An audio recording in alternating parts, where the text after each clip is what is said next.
It is Tuesday, and you know it. Around here, we have started Testimony Tuesdays. And I've got another good one for you today. It's me today. You get me. I'm trying to go live over here on Instagram. And today's topic is losing someone you've never met.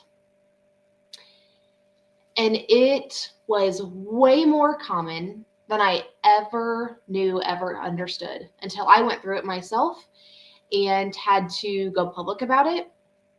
And then I realized so many other women also go through this very thing. And the topic today is miscarriage. So right now you're probably catching the replay, and I would love for you to, in the comments, if you're on YouTube or if you are on Facebook, please just type the word me if you have ever gone through a miscarriage. And here's why. This is exactly what I want these Testimony Tuesdays to reveal, to open up.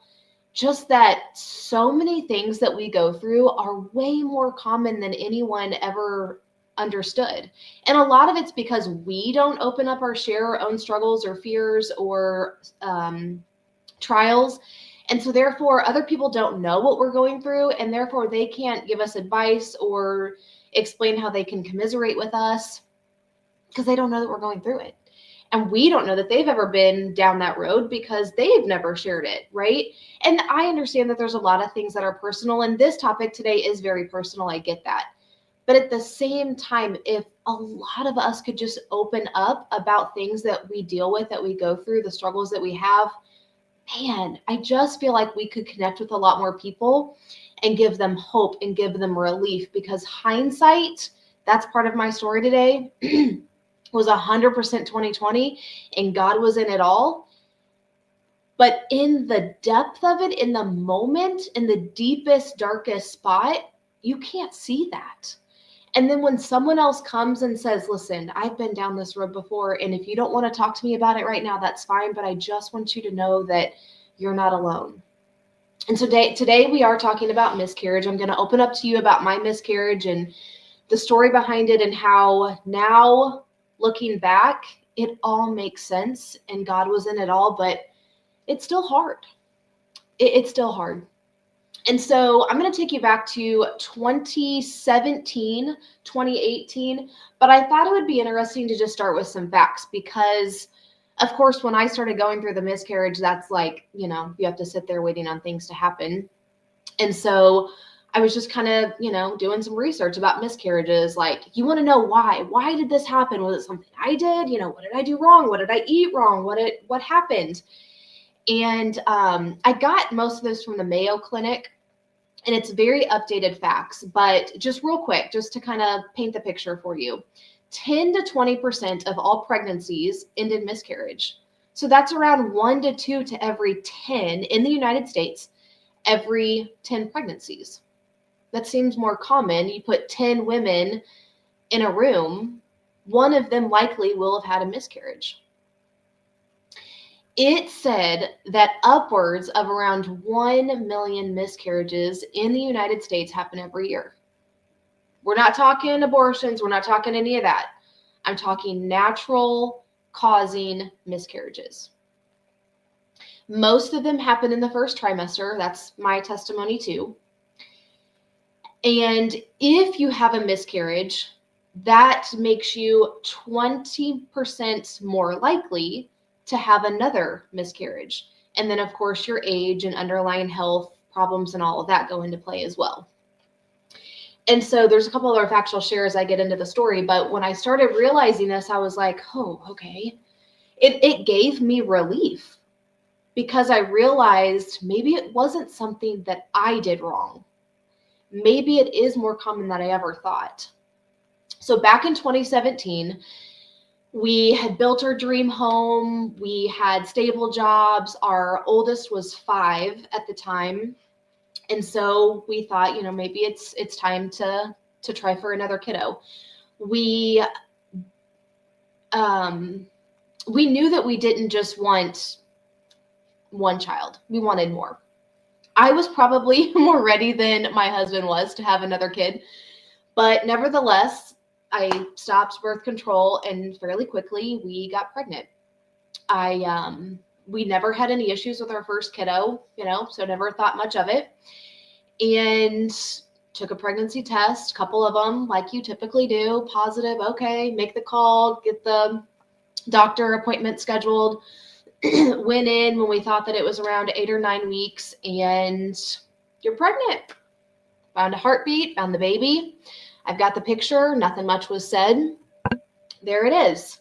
I mean, if you work in the field, maybe you can look at this picture and realize something's not right. I don't know. No one's ever said that to me. But it was a very normal appointment. Make your next appointment. I'll see you back in 12 weeks. Go down and see the doctor. Congratulations. Everything was great. This was around December time because we had a New Year's Day party at our house. Friends, well, mostly family was coming over. I was making shirts at the time, way back in 2018 now. This would be like January 1, 2018. And I made myself a shirt. Now, this is vinyl. I made myself a vinyl shirt. I don't do that anymore. Vinyl is not my thing. But of course, I had to make myself a shirt so as people walked in, what? Oh my gosh, congrats. It says my New Year's resolution is to eat for two. We were so excited. So excited. We had this big house now, dream home. We had multiple bedrooms, like we were ready to expand. It was great. Didn't think anything about anything because I maybe have known a couple friends or coworkers or something that had dealt with a miscarriage, but no one really in the family had ever dealt with a miscarriage that I knew of. And it just wasn't really on my radar, So, of course, we told family. I was a teacher at the time, and shortly after that, I decided I would tell my students in my class, why not? They were going to start seeing me and my belly getting bigger and bigger and bigger. So had a fun little party, shared that with them. Coworkers knew, the whole 9 yards. We went back in for, I assume it was like our 12, 13 week appointment. And it was a little bit different. The feel in the room was just different. And my husband said that he had kind of a gut feeling. You know how sometimes as parents, like you just kind of get that feeling? I didn't really have that, but I also wonder if I was a little bit in denial, So ironically enough, the nurse was a prior student's mother that I had. So I knew her pretty well. And unfortunately, she was the one that had to give me the bad news. And I kind of hated that for both of us. But she's, doing her thing and searching. And it was getting a little bit longer than normal, and you kind of start to have this weird feeling. And shortly after that, like you could kind of see, the hole again, like this was our first picture. And she kind of went back and forth between that a couple times. And there wasn't really anything there. And she said, well, this is a really hard part of my job. And I was like, no, because I just knew at that point, what words were going to be uttered out of her mouth. And she said, I can't find a heartbeat. I didn't think I was going to get emotional. This has been over 6 years ago, but it's hard to lose something or someone anyway. And so, what do you do? What do you say in that moment? There's really nothing to do or say. And she, of course, is like, take all the time you need, take all the time that you want. And when you're ready, you still have to go see the doctor. And so we'll escort you. You don't have to sit in the waiting room. We're going to take you around the back doorway, alleyway. Of course, I was crying at this point. And we'll take you directly into a room, and the doctor will be there soon and kind of explain some things. Like, okay, So there was a bonus. You don't have to sit in the waiting room after you get that news, which nobody wants to see that. That's why. And waiting on the doctor to come in, and of course, at that point, the door was open for whatever reason. We didn't shut the door.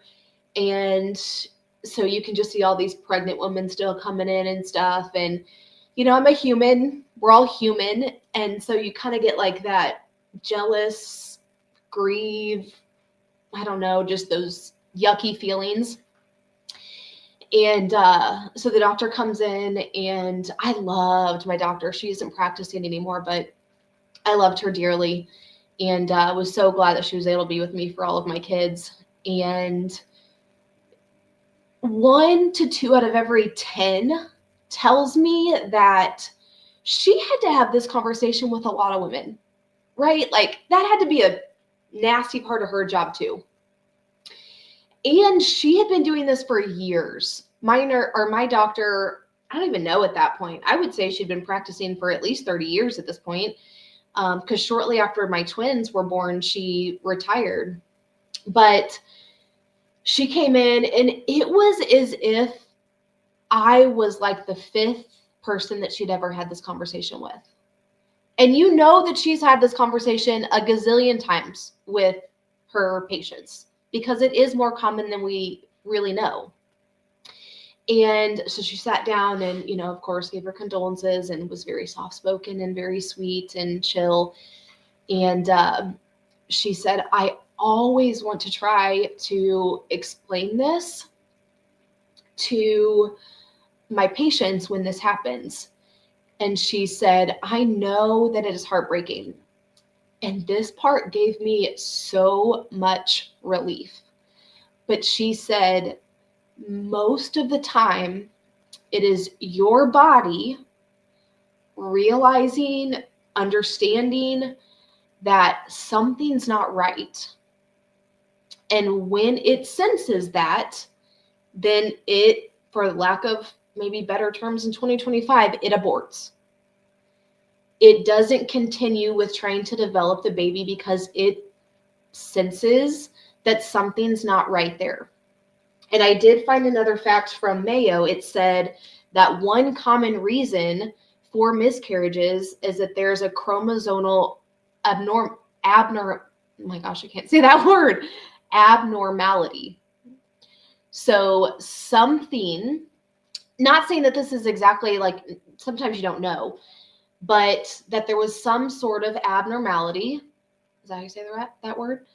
And your body just naturally senses that, something's not right here. I probably shouldn't continue to try to develop this baby. And something about that fact just gave me faith, gave me relief, made me feel like a superwoman. Like, you're telling me that my body knows that if something's not right, it just naturally will fix itself so that this human, this baby, I was going to say this thing, but this miracle inside of me is not going to continue to develop because my body that God created knows that it's not going to have a good quality of life, that it might not make it through full term. And I'm going to tell you right now that a miscarriage in the first trimester, I feel like it was an awful lot easier than if it were to develop. And, there's women that have had to have stillbirth. There's women that have had to go through surgery and hold a developed baby that is limp and not alive in their arms. And that was not my case. And for that, I am very thankful. And so when she's explaining all of this to me, I'm like, gosh, thank you. And thank you for taking the time to genuinely look me in the eye. Because I'm probably mom number, I don't even know, 1,257 that you've had to talk with about this. And it was as if I was the very first one. And she was just giving me hope and relief and understandings. And I thought, thank you. It did make it a little bit easier. It was still hard. And so then we had to have the conversation about, how do you want to handle this? Do you want surgery? Do you want to take the pill? I feel like there was a third option, but I don't even remember. Maybe it was just 2 options. And I didn't want surgery. And I just kind of wanted it to be as natural as possible. And so I opted for the medicine that just kind of helped it naturally naturally pass. And there was a lot about that was hard. Like it's humiliating. And I told you I had Logan, my 5-year-old, and he was really confused. And of course, we had to make that call. I called my mom. I think I was on my way home, and I was like, there was no heartbeat. I mean, on the other end of the phone, you poor moms, you're like, okay, there, this happens. I think that's what she said. I mean, I had to go on social media. I had shared that picture. I had to go on and explain, now I'm not pregnant, and here's why. And I had to tell my class, listen, Miss Woods is not pregnant anymore. This is a common thing. And, they didn't understand. I think I was teaching 5th grade at the time. And when I realized that it was more common than I ever really understood is when I had to make the social media post. Because I went on social media and with that picture that I showed you, this picture here, and explained that I was pregnant, I just knew that I had to go back and make a post that I was not anymore because people were going to start questioning, why isn't she growing, And so I did. It was a big, long post, and it was faith-based, and, we're trusting in him and all of that. And the amount of people on the post itself or in in my private messages that were reaching out to me and saying that they had gone through it as well, that, they commiserated with me, and just, if it helps at all, here's my story. And it actually did. And it also made me realize I'm not alone. And this is so much more common than I thought. And maybe it was nothing that I did. Maybe this is just a God created bodily function that happens when something's not right. And I started to realize that I was super thankful for that. Not that I had lost a baby, but that my body was capable enough to sense when something wasn't right, to do something about it so that a good quality of life could be given. And man, it truly gave me relief that I needed. So I had to take the pill, and there's a lot of things that happen that I will try not to get super graphic with, but there's a lot that the body has to pass. And so I'm sitting on my recliner. It gave some cramps, but I really wasn't uncomfortable. And I had to sit on a towel because there was just a lot. And you would get the urge every now and again, and you'd have to use the restroom. And I remember when it finally passed,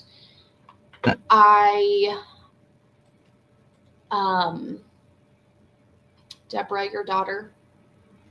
Yeah, continue to type me or my daughter or whoever in the comments if you know somebody. I just want it to be more common than maybe people know and understand. When it finally did pass, I just remember, it was real. It was a thing. And I scooped it up out of the toilet. And I just held it for a little bit. And that's such a weird feeling. Like, what do you do now? You just flush it? I don't really remember what I did. I think I called for my husband, like, do you want to see?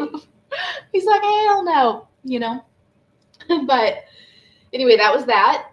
And that too is kind of a relief because, okay, things we can move on. There's a point where you just have to be like, deep breath. This is it. We've lived through it. We've learned. We've grown. This was a blessing from God, even if we don't quite understand it. And we've got to move on. And ironically enough, that same year, that May, I guess, so this would have been like January into February, that May, was when Sean, who is my nephew that I interviewed the other day, he moved in with us around that time. Now, if I had have been pregnant, I feel like we would have still said yes, but I do feel like it would have been a whole other situation. Now, I did get pregnant while he was living with us, but much later after he had moved in. And so, because I would have had the baby, during school, and so I wouldn't have been able to commute with him to take him to school. If you saw that interview with me and him, then there were some other things too that kind of happened that was almost like God's protection. Like you could just kind of start to put puzzle pieces together. And when you're searching for that, it's easier to find it. When you're in true denial and depression and blaming it on God, or how could there possibly be a loving God and allow something like this to happen to me, you don't normally find those hindsight moments. But because I truly had that faith and understanding and felt that it was a protection, that I'm still trying to get over a sickness a little bit, so I got a lot going on here, sorry. But it gave me relief, and it allowed me to keep my faith. It allowed me not to be fearful. Because I did know, she shared with me that, because this has happened, it could also be something going on with your body. And so I was still very young at the time. I was 28 when I had the twins, so I guess 27. And so they didn't think it was my age. I had no other health issues. It just might have been one of those things, but just keep that in mind. But I never really was fearful about getting pregnant again. I really wasn't. Now, we also, my husband and I talked about maybe we could adopt. If we can't have a kid again, then, we wanted more than one. Maybe you could adopt. You kind of go through those thoughts, but we just decided I wasn't going to be on birth control, but we were just going to let it happen. If it was God's will to get pregnant again, then it will be, and we will get pregnant and we will get through it. And this will be part of our story. And September of that year, September of 2018, we learned that we were pregnant again. I don't even know why this is getting me emotional. Probably because, this pregnancy is giving me a lot of stress. Because they're still with me today. We found out that we were pregnant again. Same thing, you go to the doctor, you do the whole thing. We were a little bit more apprehensive this time, a little bit more fearful, I will say. But the one thing I told my husband was, I just want you to always be there. You can never not be with me on an ultrasound now, because if I get this news again, I'm going to need you to be there. Okay? So he was always there with me. Now, I need to preface this by telling you that my grandmother, my dad's mom, who is now dancing, I'm sure, in heaven, she told us, I kid you not, she will tell you this, I guess I'll thank her when I get up there, but she told Ryan and I before she passed that we would have twins. She sure did. And she made sure it happened. So when we go into that doctor, we were a little bit nervous to hear the, no heartbeat or whatever. And instead, we hear, congrats, there's two. I just don't even know. I don't even know what feelings to explain to you, you guys. We prayed and we prayed those two onesies there. It says, sometimes when you pray for a miracle, God gives you two. Those were the onesies that we had our parents open. Of course, they knew that what we had just kind of gone through. And, man, someone prayed a little too hard. That's the joke that we like to say. But, yeah, we were granted the one that we lost plus one more. And we love them to death. I can't even imagine life without them, But it's interesting. The twins have said this a time or two, and it's probably just a fluke, but they have said something like they've asked if they had a sister, And Clayton every now and again will say something about having a sister, which is just weird to me. I feel like it's just a weird thing, but there is something in me that we don't know. It was too early on to really know what it was, but I just felt like the miscarriage was a girl. Now, I don't know what the heck I'd do with a girl. I buzzed their hair last night. I don't know what I'd do if I had to wake up and get a girl's hair ready for school every day now that I deal with 3 boys. But there's just something in me that feels like it was a girl. And I made this sign actually. I did signs before I ever made anything else. And now I'm 100% screen printing, but this kind of gave me relief too. I made this sign to hang up in our bedroom and it still hangs there. But we just know that our baby is just flying up there in heaven and looking over us, and things like that also give you comfort, That's what faith is all about. And so that's my testimony about losing someone that you never, ever met. When you get pregnant, you just feel so close to them, because you did the thing. You made the thing. And then when it doesn't work out, it feels like you've just lost a part of you in a weird, weird way. So that's what I want these Testimony Tuesdays to be about, is just sharing some of the raw, vulnerable, hard things that so many of us go through. But many of us just don't want to talk about it, or don't know how to talk about it, or what platform do I talk about it on? When we're sitting around having a exciting family dinner, is that when I bring up that I'm depressed? Is that what I bring up, that I'm going through this, that, or the other? And so just kind of bringing some commonality to the hard times in life. It doesn't get any easier.